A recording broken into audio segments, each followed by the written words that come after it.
um favor, mais um ponto a favor das brincadeiras, né? Porque a importância das brincadeiras é até mesmo o professor brincar, porque ele vai estar mediando de igual para igual, ao mesmo tempo observando as ações das brincadeiras. Para que elas alcancem os objetivos planejados, elas devem ter mediação direta, como eu falei, atitude positiva e ativa e positiva do professor, ou seja, ele está brincando e, ao mesmo tempo, ele está mediando, intermediando a história, ao interagir com seus alunos na brincadeira.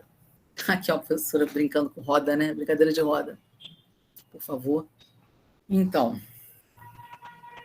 eu vou continuar falando para vocês sobre essa questão da interação. Deixa eu ver até onde eu ia mais com vocês. Da família, né? Então, assim, a importância da família, eu já falei um pouco com vocês antes, né? Mas as imagens até chegar aí, vamos ver se a Aline consegue. Pensando da família como mediadora primeira dessa família, dessa criança, né? A criança, até 1 ano, até 2 anos, né, se eu não me engano, ela só brinca de faz de conta. Ela brinca com ela mesma, depois brinca de faz de conta até os 6 anos. Somente a partir dos 6 anos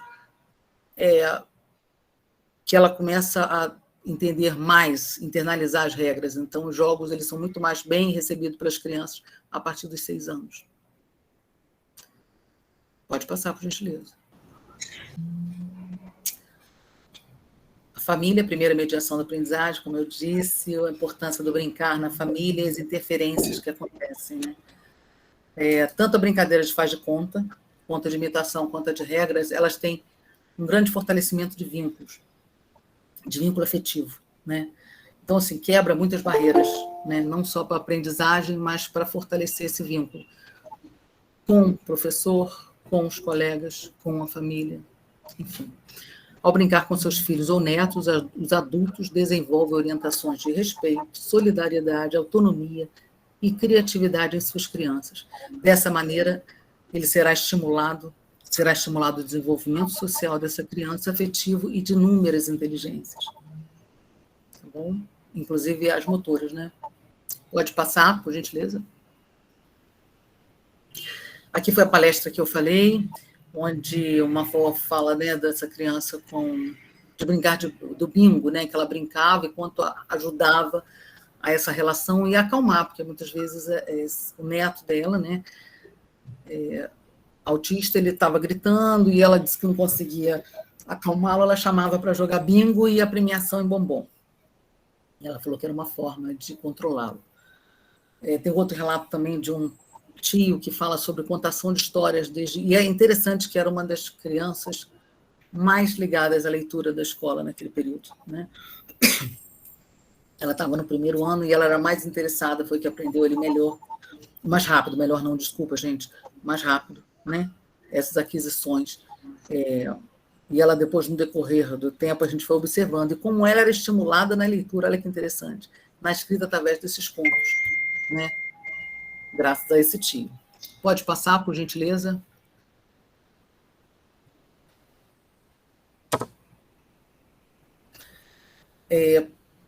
Além da palestra, nós, quando foi concretizado, fechado com a escola, todo mundo aceitando, foi tudo assinado, né? Autorização, até uns rostinhos que aparecem que não estão tampados, não tem problema. Eu gosto de tampar para ter um pouco mais de privacidade deles, né? Mas, assim, depois nós fizemos a roda de conversa, que foi fantástico, a roda de conversa sobre a inclusão dos netos que tinham problema, e aí, ou não, né? Físico, quando eu falo problema, é qualquer tipo de alteração, gente. Muitas vezes era comportamental, muitas vezes era relacional dentro de casa, e foi interessante que todos que foram com uma demanda própria, né? Em relação ao seu pequeno. Mas a procura foi muito grande, foram 2 eventos, e aí a gente foi, como eu falei, a gente selecionou e pegou só os avós. Então, reduzimos. A pesquisa foi com os avós, só quando não tinha jeito e a família queria muito participar e não tinha avô, enfim. Mas nós reduzimos para que a gente tivesse, no final, foram 27 crianças avaliadas dentro da brincadeira, enfim, trabalhadas dentro da brincadeira. Então, para selecionar, você imagina, uma escola grande, né, para que a gente desse conta desse galera toda, não ia dar. Não tinha como, eu tinha um tempo dessa pesquisa, nesse meio e fim, e a gente foi reduzindo com essa história dos avós. E Paralelamente, como todas as crianças queriam ser contempladas, a gente trabalhou essa inclusão na escola com um projeto instituinte, né? E nesse projeto instituinte, assim, quem eram os autores eram os avós, os pais, aí eu abri para os pais também, as crianças e nós, professores. Mas as crianças faziam uma pesquisa sobre as brincadeiras, levavam para casa, as familiares falavam, eles brincavam com a brincadeira, ou seja, vivenciavam, né? E traziam para a escola como uma novidade, foi muito interessante. A gente escreveu um livro, e aí virou depois um livro interno, né? Ficou na escola, das brincadeiras que os alunos ensinavam, que muitas vezes alguém veio do Sergipe, enfim, né, no sul, do norte, nordeste, cada um vem de um lugar, muitas vezes, e aí a cultura, né, gente? Dentro de uma mesma cidade, a cultura já difere tanto, você imagina nesse mundão todo. Muita gente aí trouxe novidades assim sobre as brincadeiras, como elas mudam, inclusive, de nome de uma cidade para outra, de um local para o outro. O trabalho era muito de acolhimento e mobilização dessas famílias e de toda a escola, né, com o aprendizado. Eu falei com vocês que da importância de vocês assistirem, vai ser muito bom depois desse momento aqui, vocês assistirem o Território do Brincar, tá? É um documentário que está no YouTube, só pegar. Pode passar? Aqui é a Kishimoto, como eu falei com vocês, ela fala que a criança brincando, ela experimenta, descobre, inventa, aprende, confere habilidades. Além dela estimular a curiosidade, a autoconfiança e a autonomia, a brincadeira por si só proporciona o desenvolvimento da linguagem, do pensamento, da concentração e da atenção. Nas fotos, nós temos, ele é síndrome de Down e ele tinha toda uma questão de lateralidade ali complicada. Aqui na primeira, vocês veem como ele estava com dificuldade ali no primeiro pulo e depois lotado de habilidade, né, se equilibrando ali em um pezinho só. Pode passar, por gentileza. A aplicação das brincadeiras na escola foram momentos muito prazerosos, assim, está tudo registrado em fotos, no livro, na dissertação também, que é muito maior, né, do que o livro, e na nossa memória, porque foram vivências muito interessantes, assim, marcantes, né. Situações de aprendizado, né, porque as crianças também lidavam muito com as frustrações, né, com as regras, com respeito ao espaço, respeito ao outro, e era muito difícil, né. Eu começava sempre as brincadeiras da seguinte forma: fazia uma grande roda, falava a brincadeira que era, por exemplo, cabra cega. Perguntava se alguém conhecia, se alguém conhecesse, eu pedia para explicar, que viesse na frente explicar. Ou se não pudesse falar, que desenhasse, enfim. Sempre, de alguma forma, ele explicaria para os outros, e eu arrumava, né, a situação toda ali, colocando as regras depois, como é que seriam. Então, as regras eram pré-estabelecidas. E, assim, se a criança tivesse alguma dificuldade visual, a gente levava para vivenciar aquele espaço, muitas vezes. Né? Se a criança tiver... Eu não tive esse aluno, tá? Com dificuldade grande. Tinha com baixa visão, mas não era algo que impedisse tanto ele. Dava, por exemplo, a letra número 26, ele conseguia. Mesmo assim, eu fiz algumas adaptações, tá, para ele. A arrumação da brincadeira também era feita pelas crianças, tá vendo? Na primeira fotografia, as crianças estão aqui riscando o chão, aqui na corda, brincadeira de corda, eu fazia em dupla. Então, eles tinham que pular no mesmo tempo. Claro que eu escolhia duplas. Na segunda foto aqui, o primeiro aluno, um autista, tinha equilíbrio mais complicado, social mais complicado, e eu coloquei ali com ele, né, um outro aluno que tinha muita habilidade, era uma fera em futebol na escola, ele corria para todos os cantos, né? Então, a gente colocava, na realidade, o que era mais esperto mediava, ajudava o outro, né? E a gente está ali junto também ajudando, na pula-corda, aqui na dança das cadeiras. Essa brincadeira aqui foi do queimado, que estou com um cadeirante aqui, foi brincadeira de queimado. Outra brincadeira do taco. Pode passar, por gentileza.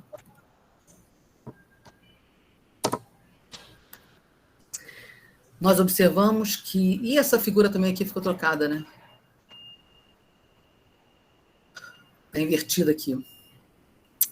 Bem, nós observamos os alunos mais motivados, mais atentos e às regras e os limites.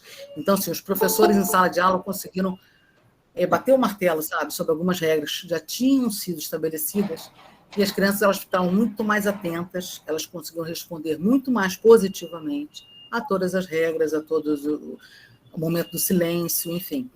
Até porque começavam a entender, a internalizar com muito mais leveza, né? Com muito mais prazer, né? As regras. A procura dos pais, como eu falei com vocês, e era muito engraçado que as crianças falavam que eu era tia da brincadeira, e até hoje, quando me encontram, isso já tem 3 anos, né? Essa semana eu estive na escola, continuo sendo a tia da brincadeira, e muito legal, os comentários eram ótimos. Aqui eu trago para vocês, eu não sei nem se tem tempo, mas que essa fala de alguns alunos, tá? Relato de alguns alunos. Por exemplo, essa amarelinha muito divertida, as brincadeiras foram muito legais. Até hoje as minhas favoritas foram Chicotinho Queimado, Cabra Cega, Amarelinha e Pula Carniça. Gostei de ajudar o LF. Esse LF era um aluno cadeirante também, né?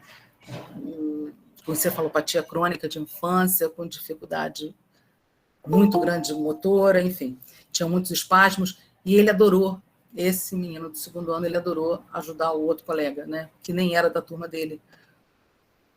Gosto de aprender a brincar com novas brincadeiras. Eu não sabia da cabra cega, Chicotinho Queimado, mas gostou também de me ajudar, né? Eu achei muito interessante. Aí eu que trouxe isso aqui para vocês verem como é que eles falam de colaborar, como eles falam de mediar, como eles ficam muito mais empáticos, como eles ficam muito mais colaboradores, quando eles ficam muito mais atentos a ajudar o outro, a ser prestativo, né? Fora todo o ganho que a escola também começou a ver, né? A professora de educação física depois falou muito sobre isso. Legal, porque eu pude ensinar os menores, né? Esse aluno aqui, ele tem uma hemiplegia, né, com muita dificuldade da locomoção.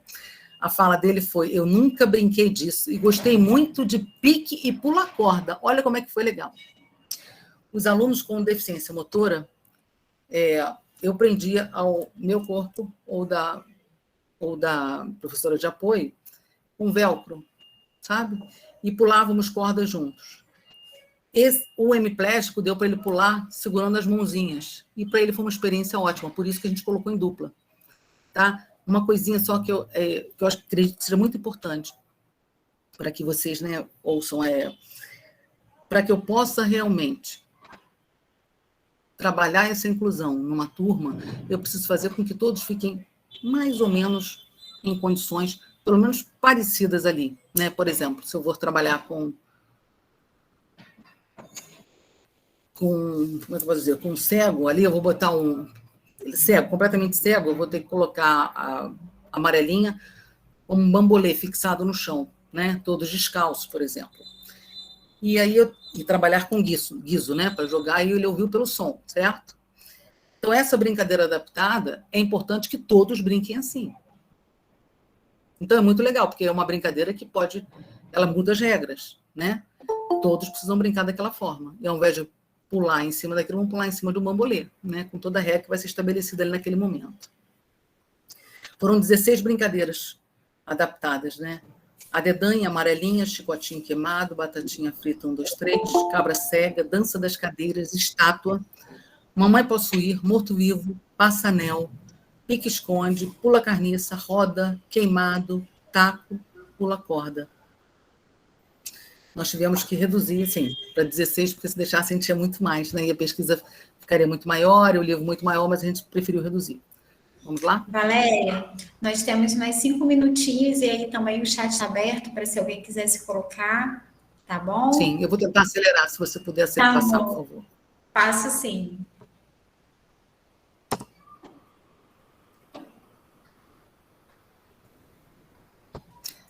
Cada brincadeira, ela era apresentada, como eu falei com vocês, tinha um objetivo, tem, no livro está, objetivo pedagógico, materiais necessários, como acontece a brincadeira tradicional e como que são as possibilidades de adaptação, no caso de deficiência físico-motora, auditiva ou surdez, visual com baixa visão ou cegueira, deficiência intelectual e dos transtornos globais de desenvolvimento, como eu falei, os TGDs, ou transtorno do espectro autista.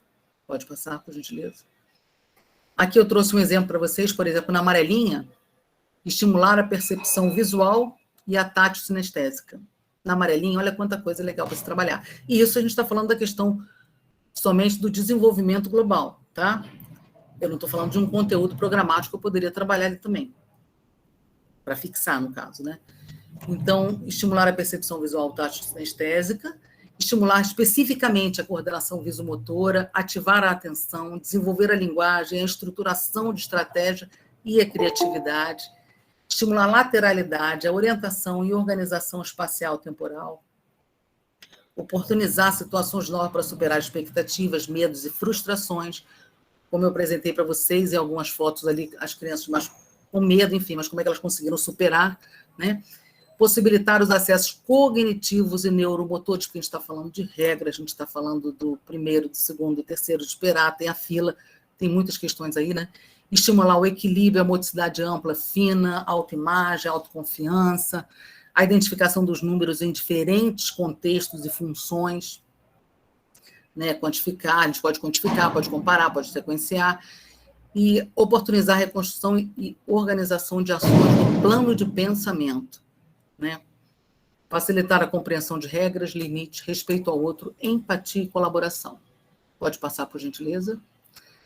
Aí eu até coloquei um exemplo aqui, como consta dentro do livro. Por exemplo, no caso de deficiência visual, a brincadeira vai ser apresentada, né, antes, que o aluno precisa reconhecer bastante o espaço onde ele vai trabalhar, brincar, né, esse trajeto também que ele vai fazer, e pode pular. Se ele conseguir pular com autonomia, como eu falei com vocês, se ele tiver só uma baixa leve, tudo bem. E aí o professor vai ter que avaliar. Dependendo da baixa de visão, é necessário um contraste de cores. Se o chão for branco, precisa fazer um contraste, por exemplo, preto, pintar a linha de preto. Se o chão for preto, uma linha branca, né? Então, assim, para que ficasse bem definido, né? Não mais ou menos a diferença de cor, porque com a baixa visão ele vai conseguir ver o contraste, né? Que jogue o guiso também, ao invés de uma pedrinha, por exemplo, ou outro objeto, um dado, sei lá, mas que seja o guiso para que ele possa ouvir. Então, mais uma vez eu falo, todos vão brincar dessa mesma forma. No caso das crianças com cegueira, ao invés de desenhar no chão, como eu falei com vocês, a gente pode fixar esses bambolês, né, no chão, com durex, com fita crepe, né, mas vocês pode usar os números em braille, se for o objetivo ali trabalhar, e é interessante que todos os alunos estejam descalços, né, todos, para que possam sentir o bambolê, enfim. E ao invés de guiso, ao invés de pé, da mesma forma, guiso, né. Aqui, obrigada, pode passar. Mais uma vez o livro, e aí traz essa questão das brincadeiras de rua adaptadas. Eu só fecho com vocês que, na realidade, existia uma necessidade, possibilidade de participação de todos os alunos, né? E aí, por isso que a gente construiu aí esse livro, para que pudesse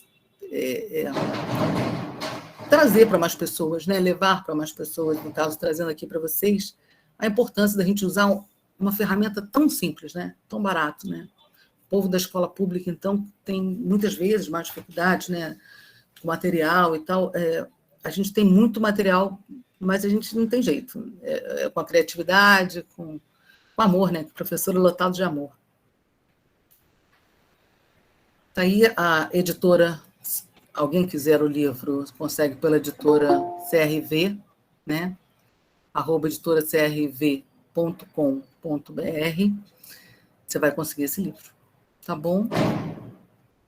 E é isso, me coloco à disposição.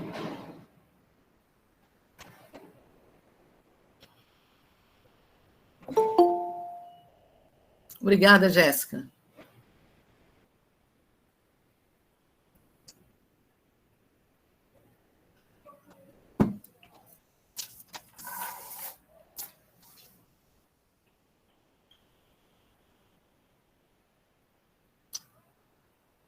Obrigada, Mônica. Valéria, gostaria de te agradecer, tá, pela sua participação, me desculpar pelas questões tecnológicas. Foi muito rica, né, a palestra, acrescentou muito para o nosso trabalho, com certeza, de todos que participaram. Gostaria de agradecer a todos que passaram um pouquinho, né, dessa tarde conosco. Sim.